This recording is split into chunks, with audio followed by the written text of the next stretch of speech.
Nderuar miq, në vitin para se shpjeguam artikullin e çelës për vitin ushtarimor, pra të gjitha tepricat të llogaritjeve sintetike që paraqiten në bilanc, të trashëguara nga viti i paraardhës, shërben si çelë për vitin ushtarimor dhe shpjeguam në artikullin kontabël. Duhet theksuar se e rëndësishme është të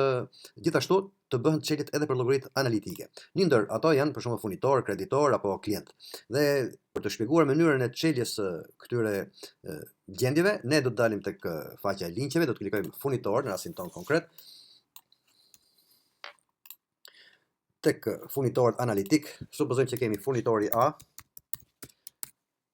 për vlerën 120.000 lek, kemi furnitori B për 70.000 lek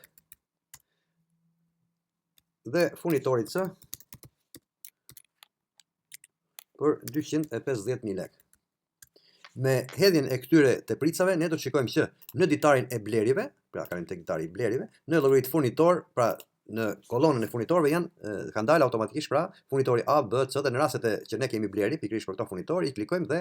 automatikisht vlerat e hyrjeve, pra blerjeve të mëtejshme i shtohen gjendjes në fillim tek tabela paraardhëse që sapo shpjegova. Nëse do kemi furnitorë të ri që shtohen, pra gjatë vitit ushtarimor, ne do të shtojmë fillimisht do t'i shtojmë në këtë listë dhe automatikisht ato paraqiten në ditarin e blerjeve, por jo vetëm, edhe në ditaret e arkës pagesa dhe bankës pagesa. Siç e dini, pra në blerje ne